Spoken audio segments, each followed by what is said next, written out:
The Legend of Sleepy Hollow by Washington Irving. In the bosom of one of those spacious coves which indent the eastern shore of the Hudson, at that broad expansion of the river denominated by the ancient Dutch navigators the Tappan Zee, and where they always prudently shortened sail and implored the protection of St. Nicholas when they crossed, there lies a small market town or rural port, which by some is called Greensburg, but which is more generally and properly known by the name of Tarry Town. This name was given, we are told, in former days, by the good housewives of the adjacent country, from the inveterate propensity of their husbands to linger about the village tavern on market days. Be that as it may, I do not vouch for the fact, but merely advert to it, for the sake of being precise and authentic. Not far from this village, perhaps about 2 miles, there is a little valley, or rather lap of land, among high hills, which is one of the quietest places in the whole world. A small brook glides through it, with just murmur enough to lull one to repose, and the occasional whistle of a quail or tapping of a woodpecker is almost the only sound that ever breaks in upon the uniform tranquillity. I recollect that, when a stripling, my first exploit in squirrel shooting was in a grove of tall walnut trees that shades one side of the valley. I had wandered into it at noontime, when all nature is peculiarly quiet, and was startled by the roar of my own gun as it broke the Sabbath stillness around, and was prolonged and reverberated by the angry echoes. If ever I should wish for a retreat, whither I might steal from the world and its distractions, and dream quietly away the remnant of a troubled life, I know of none more promising than this little valley. From the listless repose of the place, and the peculiar character of its inhabitants, who are descendants from the original Dutch settlers, this sequestered glen has long been known by the name of Sleepy Hollow, and its rustic lads are called the Sleepy Hollow Boys throughout all the neighboring country. A drowsy, dreamy influence seems to hang over the land and to pervade the very atmosphere. Some say that the place was bewitched by a high German doctor during the early days of the settlement. Others, that an old Indian chief, the prophet or wizard of his tribe, held his powwows there before the country was discovered by Master Hendrik Hudson. Certain it is, the place still continues under the sway of some witching power that holds a spell over the minds of the good people, causing them to walk in a continual reverie. They are given to all kinds of marvelous beliefs, are subject to trances and visions, and frequently see strange sights and hear music and voices in the air. The whole neighborhood abounds with local tales, haunted spots, and twilight superstitions. Stars shoot and meteors glare oftener across the valley than in any other part of the country, and the nightmare, with her whole ninefold, seems to make it the favorite scene of her gambols. The dominant spirit, however, that haunts this enchanted region, and seems to be commander-in-chief of all the powers of the air, is the apparition of a figure on horseback, without a head. It is said by some to be the ghost of a Hessian trooper, whose head had been carried away by a cannonball in some nameless battle during the Revolutionary War, and who is ever and anon seen by the country folk hurrying along in the gloom of night, as if on the wings of the wind. His haunts are not confined to the valley, but extend at times to the adjacent roads, and especially to the vicinity of a church at no great distance. Indeed, certain of the most authentic historians of those parts, who have been careful in collecting and collating the floating facts concerning this spectre, allege that the body of the trooper having been buried in the churchyard, the ghost rides forth to the scene of battle in nightly quest of his head, and that the rushing speed with which he sometimes passes along the hollow, like a midnight blast, is owing to his being belated and in a hurry to get back to the churchyard before daybreak. Such is the general purport of this legendary superstition, which has furnished materials for many a wild story in that region of shadows. And the spectre is known at all the country firesides by the name of the Headless Horseman, of Sleepy Hollow. It is remarkable that the visionary propensity I have mentioned is not confined to the native inhabitants of the valley, but is unconsciously imbibed by everyone who resides there for a time. However wide awake they may have been before they entered that sleepy region, they are sure, in a little time, to inhale the witching influence of the air and begin to grow imaginative, to dream dreams and see apparitions. I mention this peaceful spot with all possible laud, for it is in such little retired Dutch valleys, found here and there embosomed in the great state of New York, that population, manners, and customs remain fixed, while the great torrent of migration and improvement, which is making such incessant changes in other parts of this restless country, sweeps by them unobserved. They are like those little nooks of still water which border a rapid stream, where we may see the straw and bubble riding quietly at anchor, or slowly revolving in their mimic harbor, undisturbed by the rush of the passing current. Though many years have elapsed since I trod the drowsy shades of Sleepy Hollow, yet I question whether I should not still find the same trees and the same families vegetating in its sheltered bosom. In this by-place of nature there abode, in a remote period of American history, that is to say, some 30 years since, a worthy wight of the name of Ichabod Crane, who sojourned, or, as he expressed it, tarried in Sleepy Hollow for the purpose of instructing the children of the vicinity. He was a native of Connecticut, a state which supplies the Union with pioneers for the mind as well as for the forest, and sends forth yearly its legions of frontier woodmen and country schoolmasters. The cognomen of Crane was not inapplicable to his person. He was tall but exceedingly lank, with narrow shoulders, long arms and legs, hands that dangled a mile out of his sleeves, feet that might have served for shovels, and his whole frame most loosely hung together. His head was small and flat at top, with huge ears, large green glassy eyes, and a long snipe nose, so that it looked like a weathercock perched upon his spindle neck to tell which way the wind blew. To see him striding along the profile of a hill on a windy day, with his clothes bagging and fluttering about him, one might have mistaken him for the genius of famine descending upon the earth, or some scarecrow eloped from a cornfield. His schoolhouse was a low building of one large room, rudely constructed of logs, the windows partly glazed and partly patched with leaves of old copybooks.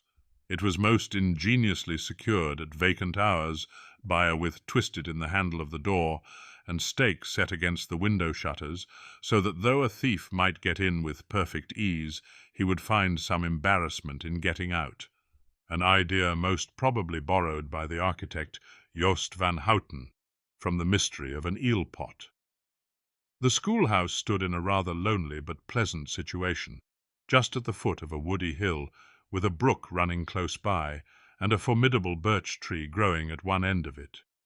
From hence the low murmur of his pupils' voices, conning over their lessons, might be heard in a drowsy summer's day, like the hum of a beehive, interrupted now and then by the authoritative voice of the master, in the tone of menace or command, or, peradventure, by the appalling sound of the birch, as he urged some tardy loiterer along the flowery path of knowledge.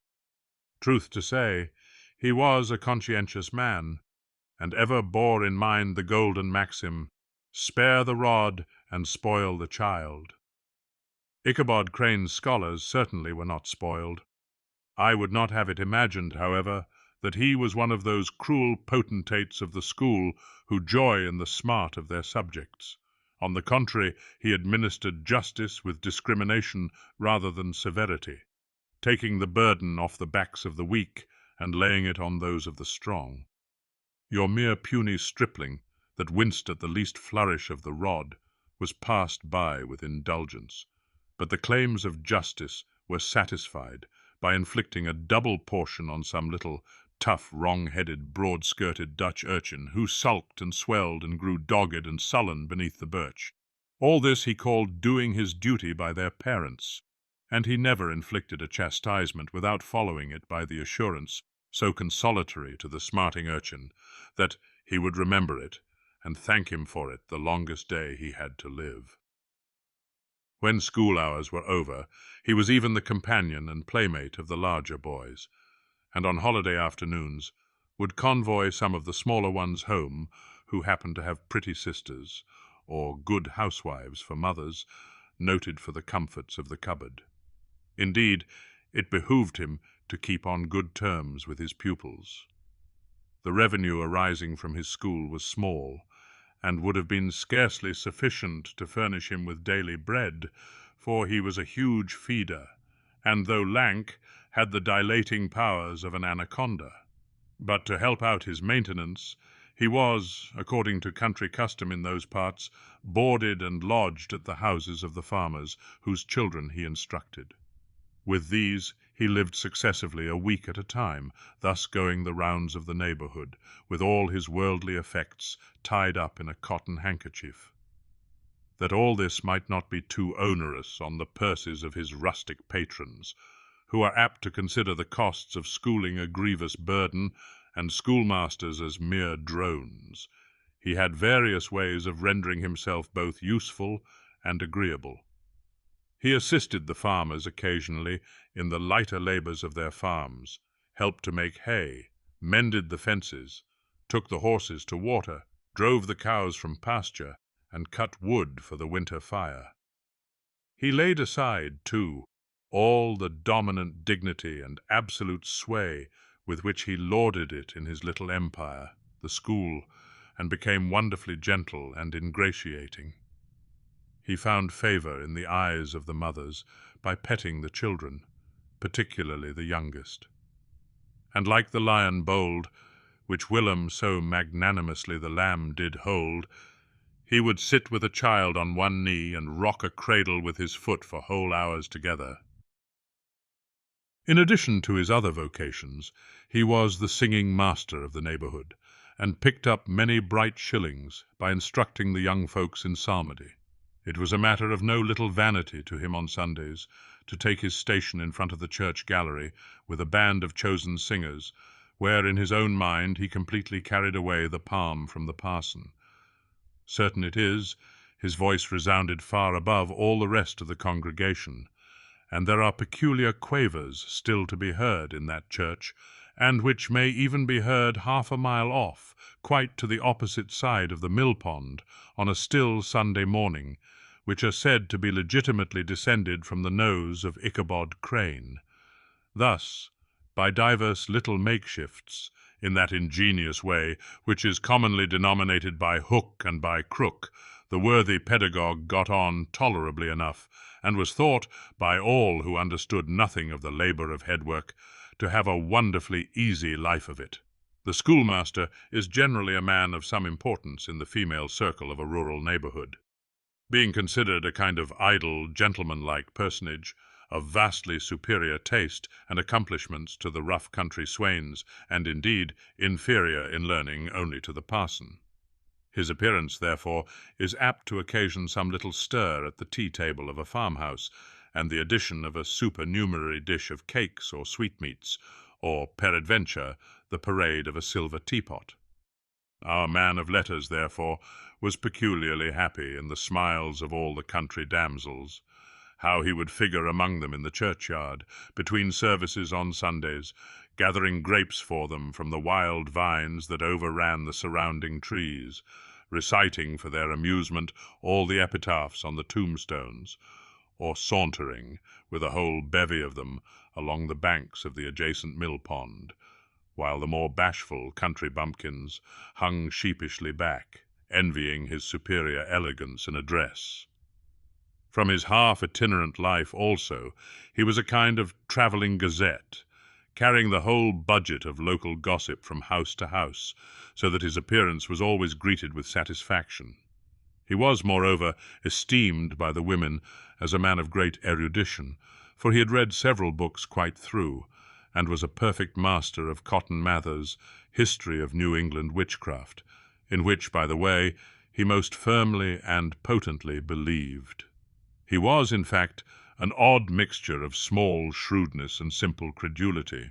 His appetite for the marvelous and his powers of digesting it were equally extraordinary, and both had been increased by his residence in this spellbound region. No tale was too gross or monstrous for his capacious swallow. It was often his delight, after his school was dismissed in the afternoon, to stretch himself on the rich bed of clover bordering the little brook that whimpered by his schoolhouse, and there con over old Mather's direful tales, until the gathering dusk of evening made the printed page a mere mist before his eyes. Then, as he wended his way by swamp and stream and awful woodland to the farmhouse where he happened to be quartered, every sound of nature at that witching hour fluttered his excited imagination. The moan of the whip-poor-will from the hillside, the boding cry of the tree-toad, that harbinger of storm, the dreary hooting of the screech-owl, or the sudden rustling in the thicket of birds frightened from their roost. The fireflies, too, which sparkled most vividly in the darkest places, now and then startled him, as one of uncommon brightness would stream across his path. And if, by chance, a huge blockhead of a beetle came winging his blundering flight against him, the poor varlet was ready to give up the ghost, with the idea that he was struck with a witch's token. His only resource on such occasions, either to drown thought or drive away evil spirits, was to sing psalm tunes, and the good people of Sleepy Hollow, as they sat by their doors of an evening, were often filled with awe at hearing his nasal melody, in linked sweetness, long drawn out, floating from the distant hill, or along the dusky road.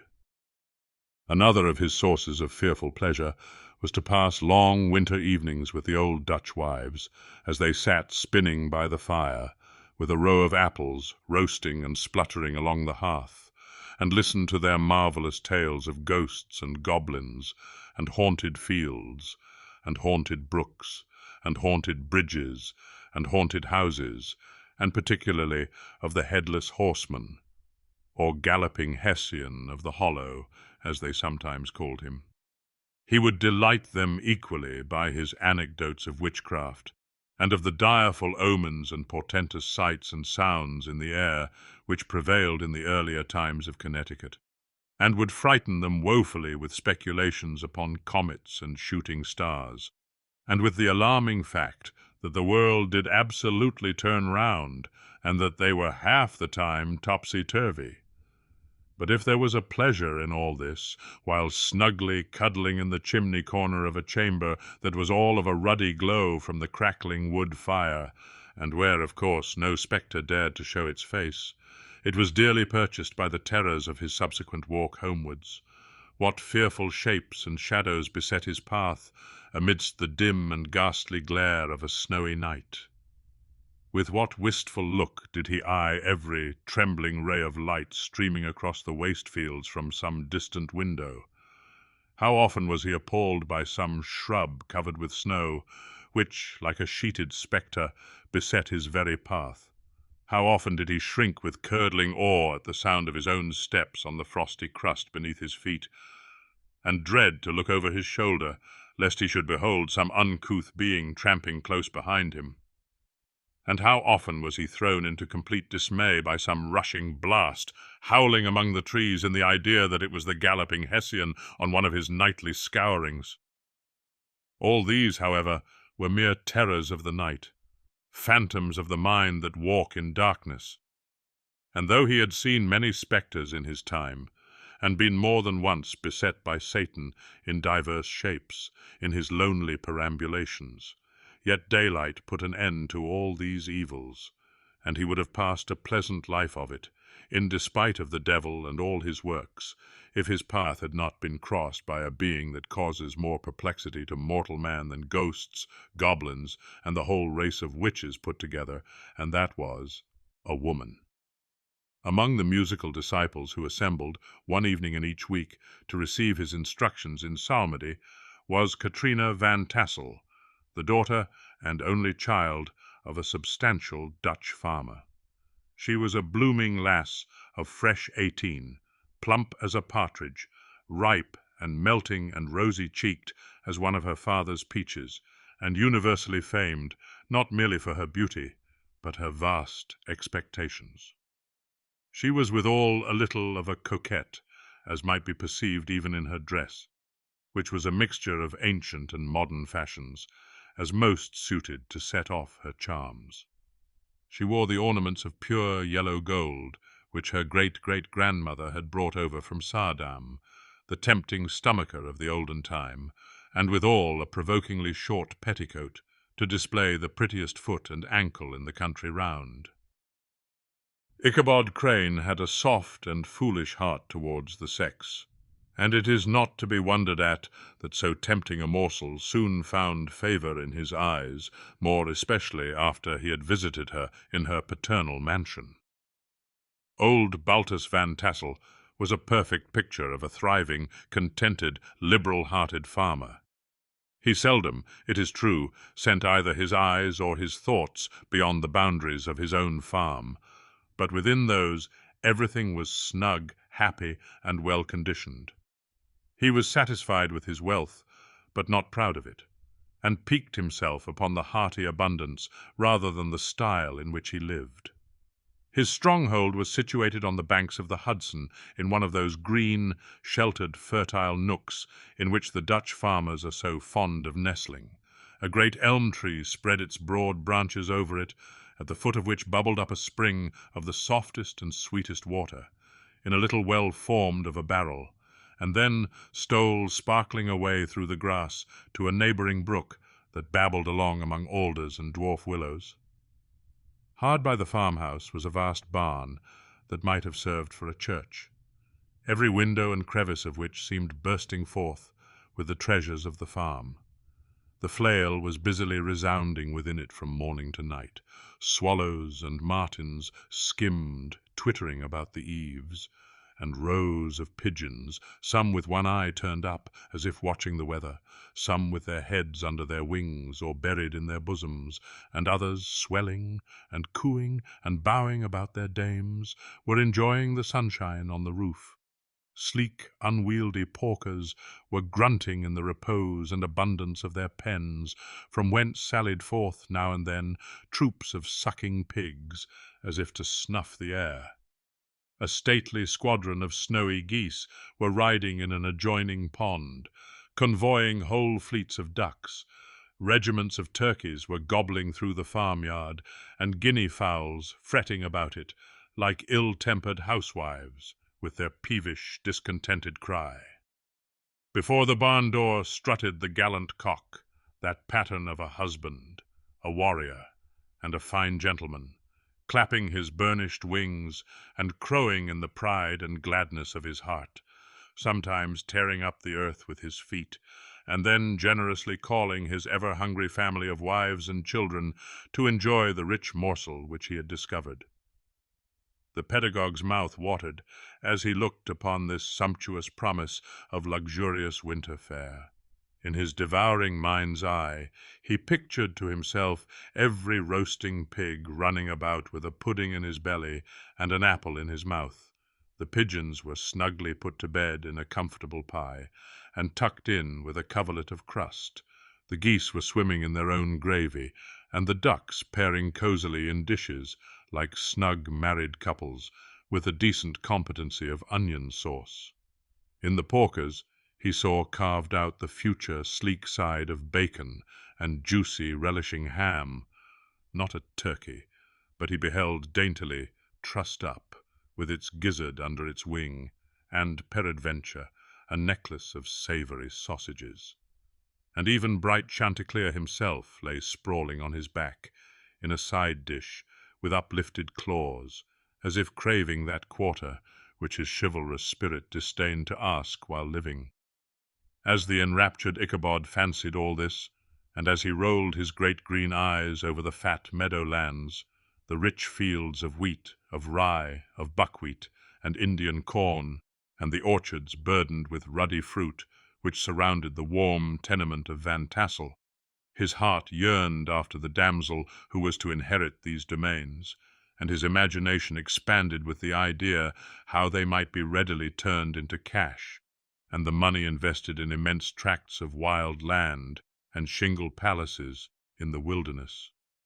Nay, his busy fancy already realized his hopes, and presented to him the blooming Katrina, with a whole family of children, mounted on the top of a wagon, loaded with household trumpery, with pots and kettles dangling beneath, and he beheld himself bestriding a pacing mare, with a colt at her heels, setting out for Kentucky, Tennessee, or the Lord knows where. When he entered the house, the conquest of his heart was complete. It was one of those spacious farmhouses, with high-ridged but lowly sloping roofs, built in the style handed down from the first Dutch settlers, the low projecting eaves forming a piazza along the front, capable of being closed up in bad weather. Under this were hung flails, harness, various utensils of husbandry, and nets for fishing in the neighboring river. Benches were built along the sides for summer use, and a great spinning wheel at one end and a churn at the other showed the various uses to which this important porch might be devoted. From this piazza the wondering Ichabod entered the hall, which formed the center of the mansion and the place of usual residence. Here rows of resplendent pewter, ranged on a long dresser, dazzled his eyes. In one corner stood a huge bag of wool, ready to be spun. In another, a quantity of linsey-woolsey just from the loom. Ears of Indian corn and strings of dried apples and peaches hung in gay festoons along the walls, mingled with the gourd of red peppers. And a door left ajar gave him a peep into the best parlor, where the claw-footed chairs and dark mahogany tables shone like mirrors. Andirons, with their accompanying shovel and tongs, glistened from their covert of asparagus tops. Mock oranges and conch shells decorated the mantelpiece. Strings of various-colored birds' eggs were suspended above it. A great ostrich egg was hung from the center of the room, and a corner cupboard, knowingly left open, displayed immense treasures of old silver and well-mended china. From the moment Ichabod laid his eyes upon these regions of delight, the peace of his mind was at an end, and his only study was how to gain the affections of the peerless daughter of Van Tassel. In this enterprise, however, he had more real difficulties than generally fell to the lot of a knight-errant of yore, who seldom had anything but giants, enchanters, fiery dragons, and such like easily conquered adversaries to contend with, and had to make his way merely through gates of iron and brass, and walls of adamant to the castle keep, where the lady of his heart was confined. All which he achieved as easily as a man would carve his way to the center of a Christmas pie, and then the lady gave him her hand as a matter of course. Ichabod, on the contrary, had to win his way to the heart of a country coquette, beset with a labyrinth of whims and caprices, which were forever presenting new difficulties and impediments, and he had to encounter a host of fearful adversaries of real flesh and blood, the numerous rustic admirers who beset every portal to her heart, keeping a watchful and angry eye upon each other, but ready to fly out in the common cause against any new competitor. Among these, the most formidable was a burly, roaring, roistering blade of the name of Abraham, or, according to the Dutch abbreviation, Brom van Brunt, the hero of the country round, which rang with his feats of strength and hardihood. He was broad-shouldered and double-jointed, with short curly black hair, and a bluff but not unpleasant countenance, having a mingled air of fun and arrogance. From his Herculean frame and great powers of limb, he had received the nickname of Brom Bones, by which he was universally known. He was famed for great knowledge and skill in horsemanship, being as dexterous on horseback as a Tartar. He was foremost at all races and cockfights, and, with the ascendancy which bodily strength always acquires in rustic life, was the umpire in all disputes, setting his hat on one side and giving his decisions with an air and tone that admitted of no gainsay or appeal. He was always ready for either a fight or a frolic, but had more mischief than ill will in his composition, and with all his overbearing roughness there was a strong dash of waggish good humour at bottom. He had 3 or 4 boon companions, who regarded him as their model, and at the head of whom he scoured the country, attending every scene of feud or merriment for miles round. In cold weather he was distinguished by a fur cap, surmounted with a flaunting fox's tail, and when the folks at a country gathering descried this well-known crest at a distance, whisking about among a squad of hard riders, they always stood by for a squall. Sometimes his crew would be heard dashing along past the farmhouses at midnight, with whoop and halloo, like a troop of Don Cossacks, and the old dames, startled out of their sleep, would listen for a moment till the hurry-scurry had clattered by, and then exclaim, "Aye, there goes Brom Bones and his gang."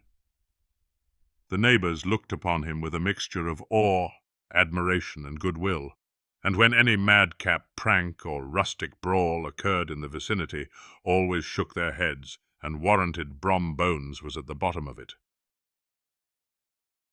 This rantipole hero had for some time singled out the blooming Katrina for the object of his uncouth gallantries, and though his amorous toyings were something like the gentle caresses and endearments of a bear, yet it was whispered that she did not altogether discourage his hopes. Certain it is, his advances were signals for rival candidates to retire, who felt no inclination to cross a lion in his amours, insomuch that when his horse was seen tied to Van Tassel's paling on a Sunday night, a sure sign that his master was courting, or, as it is termed, sparking, within, all other suitors passed by in despair and carried the war into other quarters. Such was the formidable rival with whom Ichabod Crane had to contend, and, considering all things, a stouter man than he would have shrunk from the competition, and a wiser man would have despaired. He had, however, a happy mixture of pliability and perseverance in his nature. He was in form and spirit like a supple jack, yielding but tough. Though he bent, he never broke, and though he bowed beneath the slightest pressure, yet, the moment it was away, jerk, he was as erect and carried his head as high as ever. To have taken the field openly against his rival would have been madness, for he was not a man to be thwarted in his amours, any more than that stormy lover, Achilles. Ichabod, therefore, made his advances in a quiet and gently insinuating manner. Under cover of his character of singing master, he made frequent visits at the farmhouse. Not that he had anything to apprehend from the meddlesome interference of parents, which is so often a stumbling block in the path of lovers. Balt Van Tassel was an easy, indulgent soul. He loved his daughter better even than his pipe, and, like a reasonable man and an excellent father, let her have her way in everything. His notable little wife, too, had enough to do to attend to her housekeeping and manage her poultry, for, as she sagely observed, ducks and geese are foolish things and must be looked after, but girls can take care of themselves. Thus, while the busy dame bustled about the house or plied her spinning-wheel at one end of the piazza, honest Bolt would sit smoking his evening pipe at the other, watching the achievements of a little wooden warrior who, armed with a sword in each hand, was most valiantly fighting the wind on the pinnacle of the barn. In the meantime, Ichabod would carry on his suit with the daughter by the side of the spring under the great elm, or sauntering along in the twilight that hour so favourable to the lover's eloquence. I profess not to know how women's hearts are wooed and won. To me they have always been matters of riddle and admiration. Some seem to have but one vulnerable point, or door of access, while others have 1,000 avenues and may be captured in 1,000 different ways. It is a great triumph of skill to gain the former, but a still greater proof of generalship to maintain possession of the latter, for man must battle for his fortress at every door and window. He who wins 1,000 common hearts is therefore entitled to some renown, but he who keeps undisputed sway over the heart of a coquette is indeed a hero. Certain it is, this was not the case with the redoubtable Brom Bones, and from the moment Ichabod Crane made his advances, the interests of the former evidently declined. His horse was no longer seen tied to the palings on Sunday nights, and a deadly feud gradually arose between him and the preceptor of Sleepy Hollow. Brom, who had a degree of rough chivalry in his nature, would fain have carried matters to open warfare and have settled their pretensions to the lady, according to the mode of those most concise and simple reasoners, the knights-errant of yore, by single combat. But Ichabod was too conscious of the superior might of his adversary to enter the lists against him. He had overheard a boast of Bones, that he would double the schoolmaster up and lay him on a shelf of his own schoolhouse, and he was too wary to give him an opportunity. There was something extremely provoking in this obstinately pacific system. It left Brom no alternative but to draw upon the funds of rustic waggery in his disposition, and to play off boorish practical jokes upon his rival. Ichabod became the object of whimsical persecution to Bones and his gang of rough riders. They harried his hitherto peaceful domains, smoked out his singing school by stopping up the chimney, broke into the schoolhouse at night, in spite of its formidable fastenings of withe and window stakes, and turned everything topsy-turvy, so that the poor schoolmaster began to think all the witches in the country held their meetings there. But what was still more annoying, Brom took all opportunities of turning him into ridicule in presence of his mistress, and had a scoundrel dog whom he taught to whine in the most ludicrous manner, and introduced as a rival of Ichabod's to instruct her in psalmody. In this way matters went on for some time without producing any material effect on the relative situations of the contending powers. On a fine autumnal afternoon, Ichabod, in pensive mood, sat enthroned on the lofty stool from whence he usually watched all the concerns of his little literary realm. In his hand he swayed a ferule, that sceptre of despotic power. The birch of justice reposed on 3 nails behind the throne, a constant terror to evil doers, while on the desk before him might be seen sundry contraband articles and prohibited weapons, detected upon the persons of idle urchins, such as half-munched apples, pop-guns, whirligigs, fly-cages, and whole legions of rampant little paper gamecocks. Apparently, there had been some appalling act of justice recently inflicted, for his scholars were all busily intent upon their books, or slyly whispering behind them with one eye kept upon the master, and a kind of buzzing stillness reigned throughout the schoolroom. It was suddenly interrupted by the appearance of a negro in tow-cloth jacket and trousers, a round-crowned fragment of a hat like the cap of Mercury, and mounted on the back of a ragged, wild, half-broken colt, which he managed with a rope by way of halter. He came clattering up to the school door with an invitation to Ichabod to attend a merrymaking or quilting frolic to be held that evening at Mynheer Van Tassel's, and having delivered his message with that air of importance and effort at fine language which a negro is apt to display on petty embassies of the kind, he dashed over the brook and was seen scampering away up the hollow, full of the importance and hurry of his mission. All was now bustle and hubbub in the late quiet schoolroom. The scholars were hurried through their lessons without stopping at trifles. Those who were nimble skipped over half with impunity, and those who were tardy had a smart application now and then in the rear to quicken their speed or help them over a tall word. Books were flung aside without being put away on the shelves, inkstands were overturned, benches thrown down, and the whole school was turned loose an hour before the usual time, bursting forth like a legion of young imps, yelping and racketing about the green in joy at their early emancipation. The gallant Ichabod now spent at least an extra half-hour at his toilet, brushing and furbishing up his best, and indeed only suit of rusty black, and arranging his locks by a bit of broken looking-glass that hung up in the schoolhouse. That he might make his appearance before his mistress in the true style of a cavalier, he borrowed a horse from the farmer with whom he was domiciliated, a choleric old Dutchman of the name of Hans van Ripper, and, thus gallantly mounted, issued forth like a knight-errant in quest of adventures.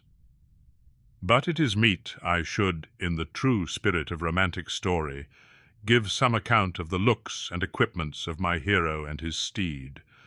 The animal he bestrode was a broken-down plough-horse that had outlived almost everything but its viciousness. He was gaunt and shagged, with a ewe neck and a head like a hammer. His rusty mane and tail were tangled and knotted with burrs. One eye had lost its pupil and was glaring and spectral, but the other had the gleam of a genuine devil in it. Still, he must have had fire and metal in his day, if we may judge from the name he bore of gunpowder. He had, in fact, been a favourite steed of his master's, the choleric Van Ripper, who was a furious rider, and had infused, very probably, some of his own spirit into the animal. For old and broken down as he looked, there was more of the lurking devil in him than in any young filly in the country. Ichabod was a suitable figure for such a steed. He rode with short stirrups, which brought his knees nearly up to the pommel of the saddle. His sharp elbows stuck out like grasshoppers. He carried his whip perpendicularly in his hand, like a sceptre, and as his horse jogged on, the motion of his arms was not unlike the flapping of a pair of wings. A small wool hat rested on the top of his nose, for so his scanty strip of forehead might be called, and the skirts of his black coat fluttered out almost to the horse's tail. Such was the appearance of Ichabod and his steed as they shambled out of the gate of Hans van Ripper, and it was altogether such an apparition as is seldom to be met with in broad daylight.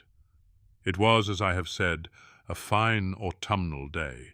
The sky was clear and serene, and nature wore that rich and golden livery which we always associate with the idea of abundance.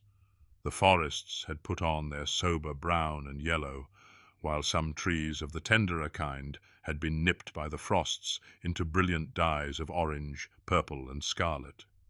Streaming files of wild ducks began to make their appearance high in the air.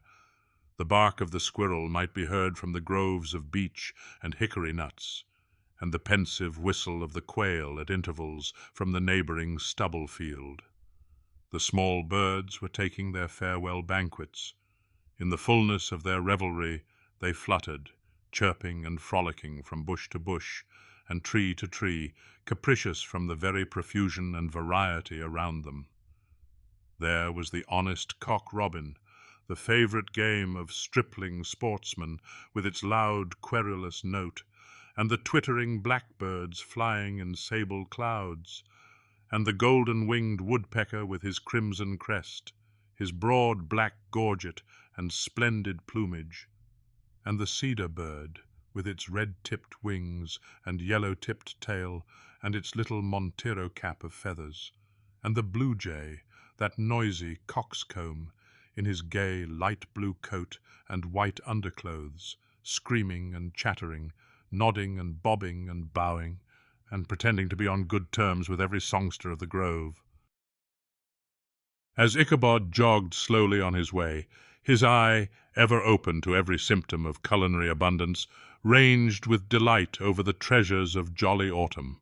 On all sides he beheld vast store of apples, some hanging in oppressive opulence on the trees, some gathered into baskets and barrels for the market, others heaped up in rich piles for the cider press. Farther on he beheld great fields of Indian corn, with its golden ears peeping from their leafy coverts, and holding out the promise of cakes and hasty pudding, and the yellow pumpkins lying beneath them, turning up their fair round bellies to the sun, and giving ample prospects of the most luxurious of pies. And anon he passed the fragrant buckwheat fields, breathing the odour of the beehive, and as he beheld them, soft anticipations stole over his mind of dainty slapjacks, well buttered and garnished with honey or treacle by the delicate little dimpled hand of Katrina Van Tassel. Thus, feeding his mind with many sweet thoughts and sugared suppositions, he journeyed along the sides of a range of hills which look out upon some of the goodliest scenes of the mighty Hudson. The sun gradually wheeled his broad disk down in the west. The wide bosom of the Tappan Zee lay motionless and glassy, excepting that here and there a gentle undulation waved and prolonged the blue shadow of the distant mountain. A few amber clouds floated in the sky without a breath of air to move them. The horizon was of a fine golden tint, changing gradually into a pure apple green, and from that into the deep blue of the mid-heaven. A slanting ray lingered on the woody crests of the precipices that overhung some parts of the river, giving greater depth to the dark grey and purple of their rocky sides. A sloop was loitering in the distance, dropping slowly down with the tide, her sail hanging uselessly against the mast. And as the reflection of the sky gleamed along the still water, it seemed as if the vessel was suspended in the air. It was toward evening that Ichabod arrived at the castle of the Heer Van Tassel, which he found thronged with the pride and flower of the adjacent country. Old farmers, a spare, leathern-faced race, in homespun coats and breeches, blue stockings, huge shoes, and magnificent pewter buckles.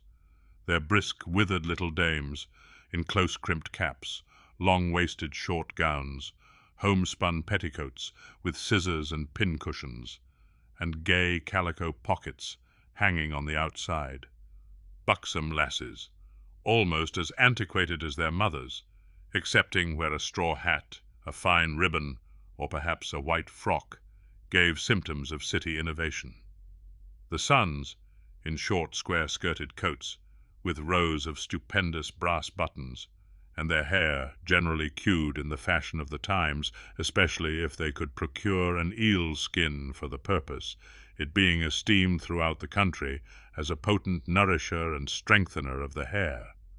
Brom Bones, however, was the hero of the scene, having come to the gathering on his favorite steed, Daredevil, a creature, like himself, full of mettle and mischief, and which no one but himself could manage. He was, in fact, noted for preferring vicious animals, given to all kinds of tricks, which kept the rider in constant risk of his neck, for he held a tractable, well-broken horse as unworthy of a lad of spirit. Fain would I pause to dwell upon the world of charms that burst upon the enraptured gaze of my hero as he entered the state parlour of Van Tassel's mansion. Not those of the bevy of buxom lasses, with their luxurious display of red and white, but the ample charms of a genuine Dutch country tea-table in the sumptuous time of autumn. Such heaped-up platters of cakes, of various and almost indescribable kinds, known only to experienced Dutch housewives. There was the doughty donut, the tender olie cake, and the crisp and crumbling cruller, sweet cakes and short cakes, ginger cakes and honey cakes, and the whole family of cakes. And then there were apple pies, and peach pies, and pumpkin pies, besides slices of ham and smoked beef, and moreover, delectable dishes of preserved plums, and peaches, and pears, and quinces, not to mention broiled shad and roasted chickens, together with bowls of milk and cream, all mingled higgledy-piggledy, pretty much as I have enumerated them, with the motherly teapot sending up its clouds of vapour from the midst. Heaven bless the mark! I want breath and time to discuss this banquet as it deserves, and am too eager to get on with my story. Happily, Ichabod Crane was not in so great a hurry as his historian, but did ample justice to every dainty. He was a kind and thankful creature, whose heart dilated in proportion as his skin was filled with good cheer, and whose spirits rose with eating as some men's do with drink. He could not help, too, rolling his large eyes round him as he ate, and chuckling with the possibility that he might one day be lord of all this scene of almost unimaginable luxury and splendor. Then, he thought, how soon he'd turn his back upon the old schoolhouse. snap his fingers in the face of Hans van Ripper and every other niggardly patron, and kick any itinerant pedagogue out of doors that should dare to call him comrade. Old Baltus van Tassel moved about among his guests, with a face dilated with content and good humour, round and jolly as the harvest moon. His hospitable attentions were brief but expressive, being confined to a shake of the hand, a slap on the shoulder, a loud laugh, and a pressing invitation to fall to and help themselves. And now the sound of the music from the common room or hall summoned to the dance. The musician was an old grey-headed Negro who had been the itinerant orchestra of the neighbourhood for more than half a century. His instrument was as old and battered as himself. The greater part of the time he scraped on 2 or 3 strings, accompanying every movement of the bow with a motion of the head, bowing almost to the ground and stamping with his foot whenever a fresh couple were to start. Ichabod prided himself upon his dancing as much as upon his vocal powers. Not a limb, not a fibre about him was idle, and to have seen his loosely hung frame in full motion and clattering about the room, you would have thought St. Vitus himself, that blessed patron of the dance, was figuring before you in person. He was the admiration of all the negroes, who, having gathered of all ages and sizes from the farm and the neighbourhood, stood forming a pyramid of shining black faces at every door and window, gazing with delight at the scene, rolling their white eyeballs, and showing grinning rows of ivory from ear to ear. How could the flogger of urchins be otherwise than animated and joyous? The lady of his heart was his partner in the dance, and smiling graciously in reply to all his amorous oglings, while Brom Bones, sorely smitten with love and jealousy, sat brooding by himself in one corner. When the dance was at an end, Ichabod was attracted to a knot of the sager folks, who, with old Van Tassel, sat smoking at one end of the piazza, gossiping over former times, and drawing out long stories about the war. This neighbourhood, at the time of which I am speaking, was one of those highly favoured places which abound with chronicle and great men. The British and American line had run near it during the war.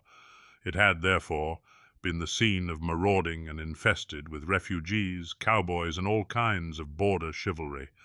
Just sufficient time had elapsed to enable each storyteller to dress up his tale with a little becoming fiction, and, in the indistinctness of his recollection, to make himself the hero of every exploit. There was the story of Dofue Martling, a large blue-bearded Dutchman, who had nearly taken a British frigate with an old iron 9-pounder from a mud breastwork, only that his gun burst at the 6th discharge. And there was an old gentleman, who shall be nameless, being too rich a man here to be lightly mentioned, who, in the Battle of White Plains, being an excellent master of defence, parried a musket ball with a small sword, insomuch that he absolutely felt it whiz round the blade and glance off at the hilt, in proof of which he was ready at any time to show the sword, with the hilt a little bent. There were several more that had been equally great in the field, not one of whom but was persuaded that he had a considerable hand in bringing the war to a happy termination. But all these were nothing to the tales of ghosts and apparitions that succeeded. The neighbourhood is rich in legendary treasures of the kind. Local tales and superstitions thrive best in these sheltered, long-settled retreats, but are trampled underfoot by the shifting throng that forms the population of most of our country places. Besides, there is no encouragement for ghosts in most of our villages, for they have scarcely had time to finish their first nap and turn themselves in their graves before their surviving friends have travelled away from the neighbourhood, so that when they turn out at night to walk their rounds, they have no acquaintance left to call upon. This is perhaps the reason why we so seldom hear of ghosts, except in our long-established Dutch communities. The immediate cause, however, of the prevalence of supernatural stories in these parts was doubtless owing to the vicinity of Sleepy Hollow. There was a contagion in the very air that blew from that haunted region. It breathed forth an atmosphere of dreams and fancies, infecting all the land. Several of the Sleepy Hollow people were present at Van Tassel's, and, as usual, were doling out their wild and wonderful legends. Many dismal tales were told about funeral trains, and mourning cries and wailings heard and seen about the great tree where the unfortunate Major Andre was taken, and which stood in the neighborhood. Some mention was made also of the woman in white that haunted the dark glen at Raven Rock, and was often heard to shriek on winter nights before a storm, having perished there in the snow. The chief part of the stories, however, turned upon the favorite spectre of Sleepy Hollow, the headless horseman, who had been heard several times of late, patrolling the country, and, it was said, tethered his horse nightly among the graves in the churchyard. The sequestered situation of this church seems always to have made it a favorite haunt of troubled spirits. It stands on a knoll, surrounded by locust trees and lofty elms, from among which its decent whitewashed walls shine modestly forth, like Christian purity beaming through the shades of retirement. A gentle slope descends from it to a silver sheet of water, bordered by high trees, between which peeps may be caught at the blue hills of the Hudson. To look upon its grass-grown yard, where the sunbeams seem to sleep so quietly, one would think that there at least the dead might rest in peace.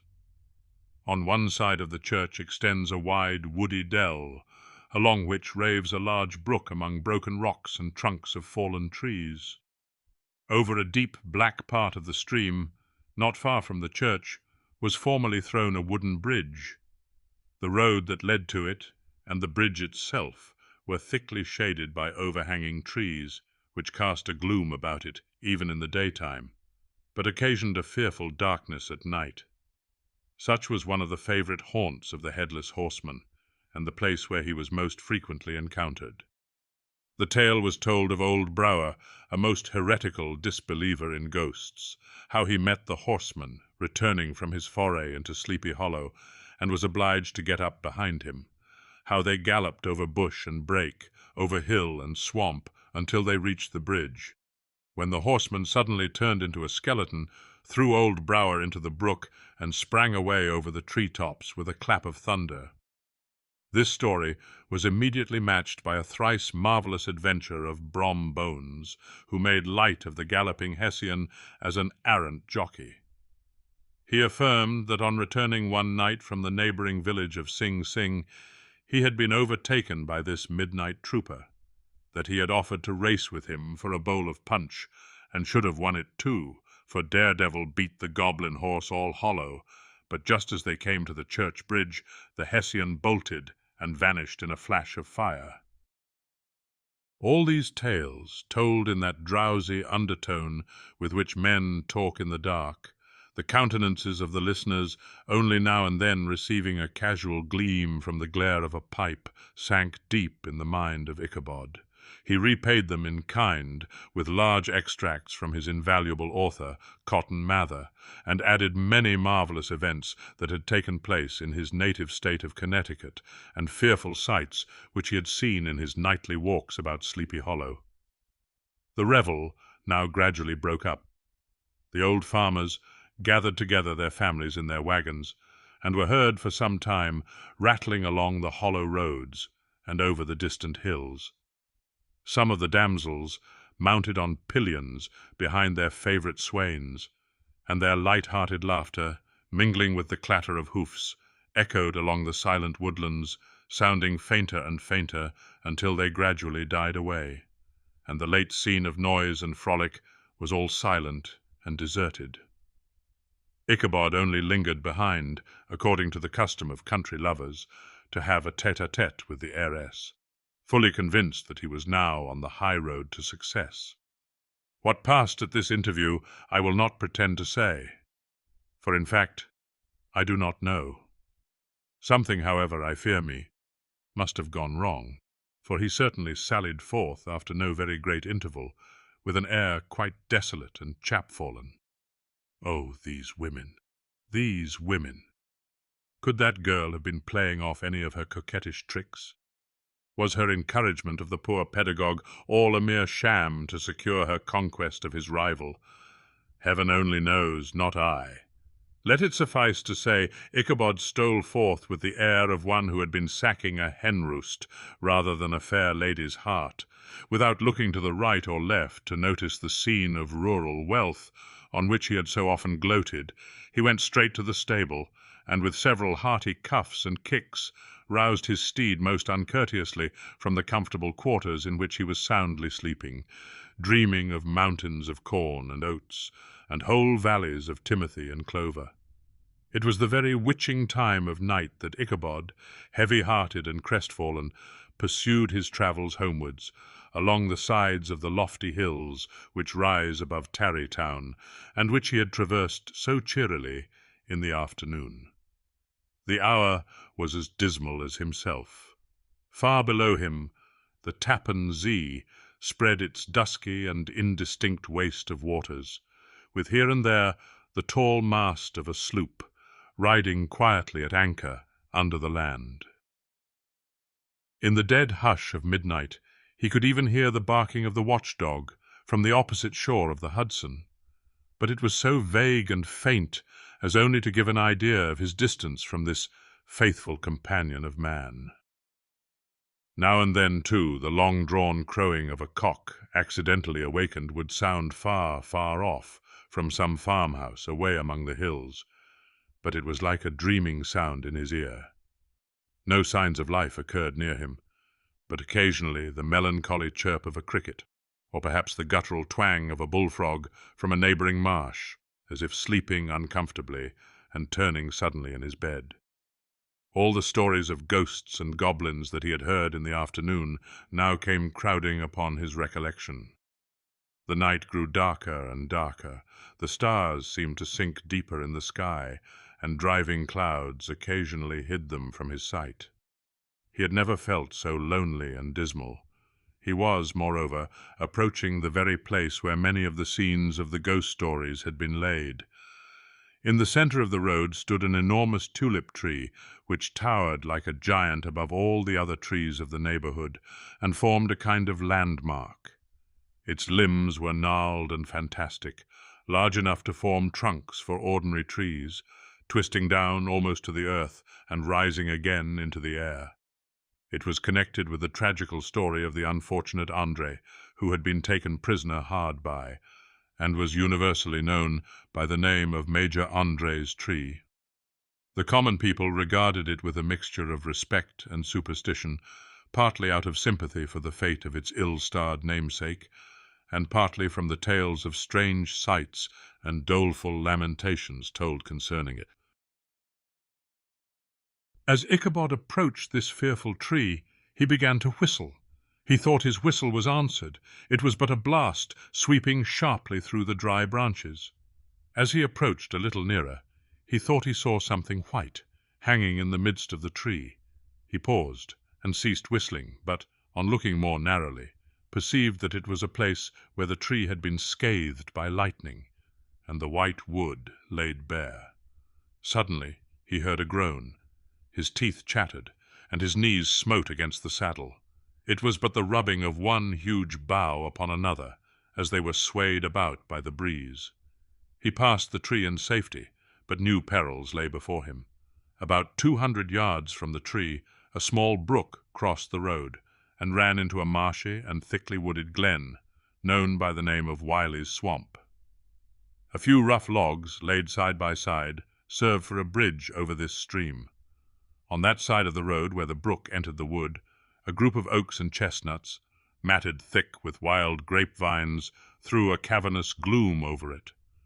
To pass this bridge was the severest trial. It was at this identical spot that the unfortunate André was captured, and under the covert of those chestnuts and vines were the sturdy yeomen concealed who surprised him. This has ever since been considered a haunted stream, and fearful are the feelings of the schoolboy who has to pass it alone after dark. As he approached the stream, his heart began to thump. He summoned up, however, all his resolution, gave his horse half a score of kicks in the ribs, and attempted to dash briskly across the bridge. But instead of starting forward, the perverse old animal made a lateral movement and ran broadside against the fence. Ichabod, whose fears increased with the delay, jerked the reins on the other side and kicked lustily with the contrary foot. It was all in vain. His steed started, it is true, but it was only to plunge to the opposite side of the road into a thicket of brambles and alder bushes. The schoolmaster now bestowed both whip and heel upon the starveling ribs of old Gunpowder, who dashed forward, snuffling and snorting, but came to a stand just by the bridge, with a suddenness that had nearly sent his rider sprawling over his head. Just at this moment, a plashy tramp by the side of the bridge caught the sensitive ear of Ichabod. In the dark shadow of the grove, on the margin of the brook, he beheld something huge, misshapen and towering. It stirred not, but seemed gathered up in the gloom like some gigantic monster ready to spring upon the traveller. The hair of the affrighted pedagogue rose upon his head with terror. What was to be done? To turn and fly was now too late, and besides, what chance was there of escaping ghost or goblin, if such it was, which could ride upon the wings of the wind? Summoning up, therefore, a show of courage, he demanded in stammering accents, "Who are you?" He received no reply. He repeated his demand in a still more agitated voice. Still there was no answer. Once more he cudgelled the sides of the inflexible Gunpowder, and shutting his eyes, broke forth with involuntary fervour into a psalm tune. Just then the shadowy object of alarm put itself in motion, and with a scramble and a bound stood at once in the middle of the road. Though the night was dark and dismal, yet the form of the unknown might now in some degree be ascertained. He appeared to be a horseman of large dimensions, and mounted on a black horse of powerful frame. He made no offer of molestation or sociability, but kept aloof on one side of the road, jogging along on the blind side of old Gunpowder, who had now got over his fright and waywardness. Ichabod, who had no relish for this strange midnight companion, and bethought himself of the adventure of Brom Bones with the galloping Hessian, now quickened his steed in hopes of leaving him behind. The stranger, however, quickened his horse to an equal pace. Ichabod pulled up and fell into a walk, thinking to lag behind. The other did the same. His heart began to sink within him. He endeavoured to resume his psalm tune, but his parched tongue clove to the roof of his mouth, and he could not utter a stave. There was something in the moody and dogged silence of this pertinacious companion that was mysterious and appalling. It was soon fearfully accounted for. On mounting a rising ground, which brought the figure of his fellow traveller in relief against the sky, gigantic in height and muffled in a cloak, Ichabod was horror-struck on perceiving that he was headless. But his horror was still more increased on observing that the head, which should have rested on his shoulders, was carried before him on the pommel of his saddle. His terror rose to desperation. He rained a shower of kicks and blows upon Gunpowder, hoping by a sudden movement to give his companion the slip, but the spectre started full jump with him. Away then they dashed through thick and thin, stones flying and sparks flashing at every bound. Ichabod's flimsy garments fluttered in the air as he stretched his long, lank body away over his horse's head in the eagerness of his flight. They had now reached the road which turns off to Sleepy Hollow, but Gunpowder, who seemed possessed with a demon, instead of keeping up it, made an opposite turn, and plunged headlong downhill to the left. This road leads through a sandy hollow shaded by trees for about a quarter of a mile, where it crosses the bridge, famous in goblin story. And just beyond swells the green knoll on which stands the whitewashed church. As yet, the panic of the steed had given his unskilful rider an apparent advantage in the chase, but just as he had got halfway through the hollow, the girths of the saddle gave way, and he felt it slipping from under him. He seized it by the pommel and endeavoured to hold it firm, but in vain, and had just time to save himself by clasping old Gunpowder round the neck, when the saddle fell to the earth, and he heard it trampled underfoot by his pursuer. For a moment, the terror of Hans Van Ripper's wrath passed across his mind, for it was his Sunday saddle, but this was no time for petty fears. The goblin was hard on his haunches, and, unskilful rider that he was, he had much ado to maintain his seat, sometimes slipping on one side, sometimes on another, and sometimes jolted on the high ridge of his horse's backbone with a violence that he verily feared would cleave him asunder. An opening in the trees now cheered him with the hopes that the church bridge was at hand. The wavering reflection of a silver star in the bosom of the brook told him that he was not mistaken. He saw the walls of the church dimly glaring under the trees beyond. He recollected the place where Brom Bones's ghostly competitor had disappeared. "If I can but reach that bridge," thought Ichabod, "I am safe." Just then he heard the black steed panting and blowing close behind him. He even fancied that he felt his hot breath.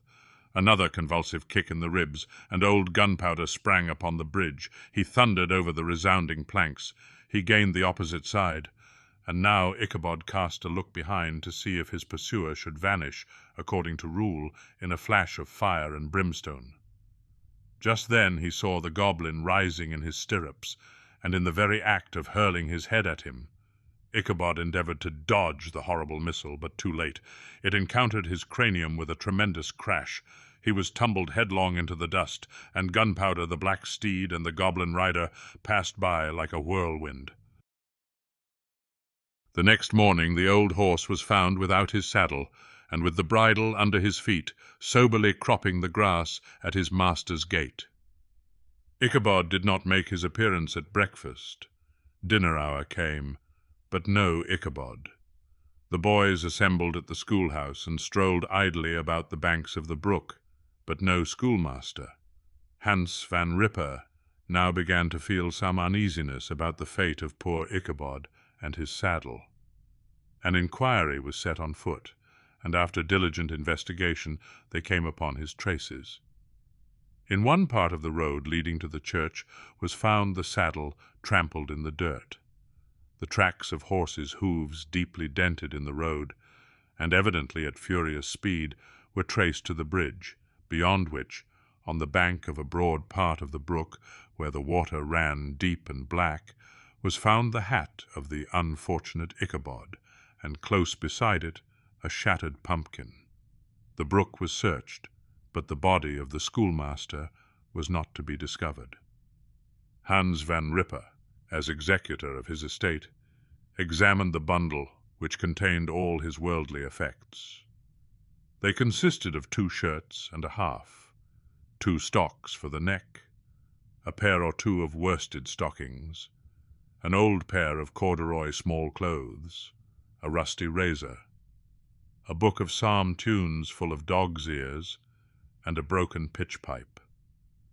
As to the books and furniture of the schoolhouse, they belonged to the community, excepting Cotton Mather's History of Witchcraft, a New England almanac, and a book of dreams and fortune-telling, in which last was a sheet of foolscap, much scribbled and blotted, in several fruitless attempts to make a copy of verses in honor of the heiress of Van Tassel.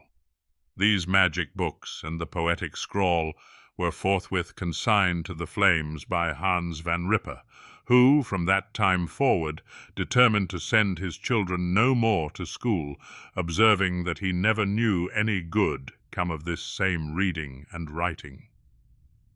Whatever money the schoolmaster possessed, and he had received his quarter's pay but a day or 2 before, he must have had about his person at the time of his disappearance. The mysterious event caused much speculation at the church on the following Sunday. Knots of gazers and gossips were collected in the churchyard, at the bridge, and at the spot where the hat and pumpkin had been found. The stories of Brower, of Bones, and a whole budget of others were called to mind, and when they had diligently considered them all, and compared them with the symptoms of the present case, they shook their heads, and came to the conclusion that Ichabod had been carried off by the galloping Hessian. As he was a bachelor, and in nobody's debt, nobody troubled his head any more about him. The school was removed to a different quarter of the hollow, and another pedagogue reigned in his stead.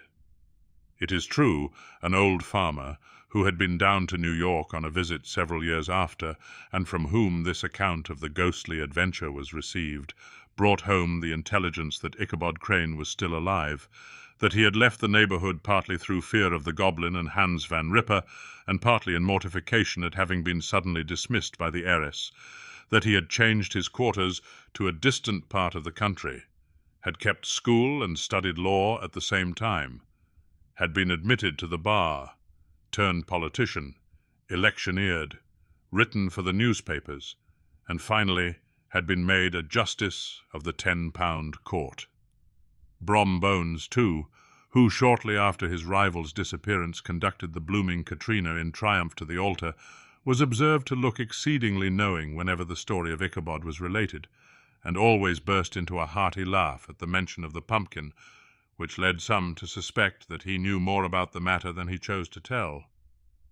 The old country wives, however, who are the best judges of these matters, maintain to this day that Ichabod was spirited away by supernatural means, and it is a favorite story often told about the neighborhood round the winter evening fire. The bridge became more than ever an object of superstitious awe, and that may be the reason why the road has been altered of late years so as to approach the church by the border of the mill pond. The schoolhouse being deserted soon fell to decay, and was reported to be haunted by the ghost of the unfortunate pedagogue, and the ploughboy, loitering homeward of a still summer evening, has often fancied his voice at a distance, chanting a melancholy psalm tune among the tranquil solitudes of Sleepy Hollow. Postscript found in the handwriting of Mr. Knickerbocker. The preceding tale is given almost in the precise words in which I heard it related at a corporation meeting at the ancient city of Manhattoes, at which were present many of its sagest and most illustrious burghers. The narrator was a pleasant, shabby, gentlemanly old fellow, in pepper and salt clothes, with a sadly humorous face, and one whom I strongly suspected of being poor. He made such efforts to be entertaining. When his story was concluded, there was much laughter and approbation, particularly from 2 or 3 deputy aldermen, who had been asleep the greater part of the time. There was, however, one tall, dry-looking old gentleman with beetling eyebrows, who maintained a grave and rather severe face throughout, now and then folding his arms, inclining his head, and looking down upon the floor, as if turning a doubt over in his mind. He was one of your wary men, who never laugh but upon good grounds, when they have reason and law on their side. When the mirth of the rest of the company had subsided, and silence was restored, he leaned one arm on the elbow of his chair, and sticking the other akimbo, demanded, with a slight but exceedingly sage motion of the head and contraction of the brow, what was the moral of the story, and what it went to prove. The storyteller, who was just putting a glass of wine to his lips as a refreshment after his toils, paused for a moment, looked at his inquirer with an air of infinite deference, and lowering the glass slowly to the table, observed that the story was intended most logically to prove that there is no situation in life but has its advantages and pleasures, provided we will but take a joke as we find it, that, therefore, he that runs races with goblin troopers is likely to have rough riding of it. Ergo, for a country schoolmaster to be refused the hand of a Dutch heiress is a certain step to high preferment in the state. The cautious old gentleman knit his brows tenfold closer after this explanation, being sorely puzzled by the ratiocination of the syllogism, while, methought, the one in pepper and salt eyed him with something of a triumphant leer. At length he observed that all this was very well, but still he thought the story a little on the extravagant. There were 1 or 2 points on which he had his doubts. "Faith, sir," replied the storyteller, "as to that matter, I don't believe 1/2 of it myself. D.K. The End.